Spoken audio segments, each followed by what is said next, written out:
ಅಘನಾಶಿನಿ ಮತ್ತು ಬೆಡ್ತಿ ನದಿ ತಿರುವು ಯೋಜನೆಗೆ ದೊಡ್ಡ ಮಟ್ಟದಲ್ಲಿ ವಿರೋಧ ವ್ಯಕ್ತವಾಗ್ತಾ ಇದೆ.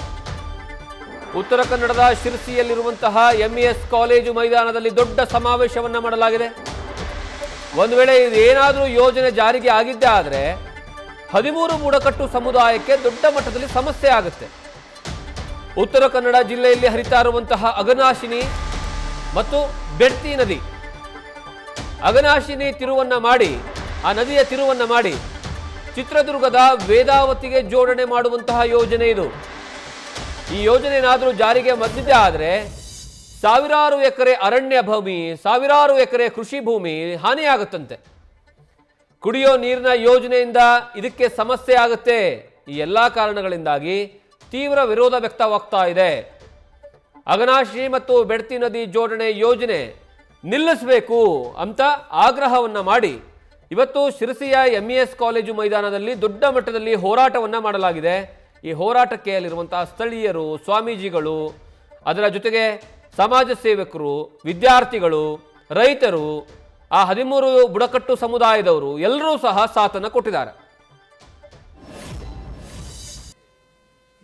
ಇಂಥದ್ದೊಂದು ವಿಶಿಷ್ಟವಾದಂತಹ ಸಂದರ್ಭದಲ್ಲಿ ಇಂಥದ್ದೊಂದು ಸಮಾವೇಶ, ಪಶ್ಚಿಮ ಘಟ್ಟ ಉಳಿಸಿ ಸಮಾವೇಶ ಇಲ್ಲಿ ನಡೀತಾ ಇದೆ. ಒಂದೆಡೆಗೆ ಗುರು ವೃಂದ, ಇನ್ನೊಂದೆಡೆಗೆ ನಮ್ಮ ಜಿಲ್ಲೆಯನ್ನ ಪ್ರತಿನಿಧಿಸ್ತಾ ಇರುವಂತಹ ಜನಪ್ರತಿನಿಧಿಗಳ ಪ್ರಾತಿನಿಧ್ಯ, ಇವರ ಜೊತೆಗೆ ಇನ್ನೂ ಜನಪ್ರಭಾವ ಇಡೀ ಸಮಾವೇಶದಲ್ಲಿ ಹರಿತಾನೇ ಇದೆ. ಅವರೆಲ್ಲರನ್ನ ನಾನು ಸ್ವಾಗತಿಸುವಂತಹ ಬಹಳ ದೊಡ್ಡದಾದಂತಹ ಕೆಲಸವನ್ನು ಮಾಡಲಿಕ್ಕೆ ಹೊರಟಿದ್ದೀನಿ. ಇದು ಬಹಳ ಕಷ್ಟದ ಕೆಲಸ. ಸ್ವಾಮಿಗಳು ನಮಗೆ ಕೊಟ್ಟಿರೋದು 5 ನಿಮಿಷ ಮಾತ್ರ. 4 ತಿಂಗಳುಗಳಿಂದ ಬೇಡ್ತಿ ಅಘನಾಶಿನಿ ಕಣಿವೆಗಳನ್ನ ಆ ಪ್ರದೇಶದಲ್ಲಿ 4 ನದಿಗಳ ಪ್ರದೇಶದಲ್ಲಿ ನಿರಂತರವಾದಂತಹ ಜಾಗೃತಿ ಸಭೆಗಳನ್ನ, ಸಮಾವೇಶಗಳನ್ನ ನಡೆಸಿ ಇವತ್ತು ಇಷ್ಟು ದೊಡ್ಡದಾದಂತಹ ಜನಪ್ರಭಾವವೇ ಆ ರೀತಿ ಪ್ರವಾಹ ಹರಿಯ ರೀತಿಯಲ್ಲಿ ಬಂದು ಇಲ್ಲಿ ಸೇರಿದ್ದೇವೆ. ಪಶ್ಚಿಮ ಘಟ್ಟ ಉಳಿಸಿ, ಬೇಡ್ತಿ ಅಘನಾಶಿನಿ ಉಳಿಸಿಗೆ 40 ವರ್ಷಗಳು.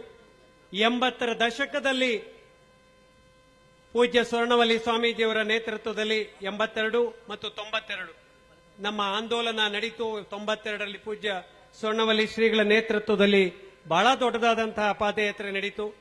ನೀವೆಲ್ಲರೂ ಬಂದು ಇಲ್ಲಿ ನೋಡ್ಲಿಕ್ಕೆ ಸಾಧ್ಯ ಇಲ್ಲ. ಈ ನನ್ನ ವೇದಿಕೆಯ ಎಡಭಾಗದಲ್ಲಿ 25-30 ವರ್ಷಗಳ ಹಿಂದೆ ನಡೆದಿರುವಂತಹ ಬಹಳ ದೊಡ್ಡದಾದಂತಹ ಸಮಾವೇಶದ ಒಂದು ಚಿತ್ರ ಪಟಲವನ್ನೇ ಹಾಕಿದ್ದೇವೆ.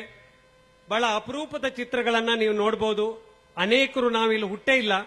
ಅಂಥದ್ದೊಂದು ಮಹಾನ್ ಸಮಾವೇಶ, ಸಮ್ಮೇಳನ ಇವತ್ತಿಲ್ಲಿದೆ.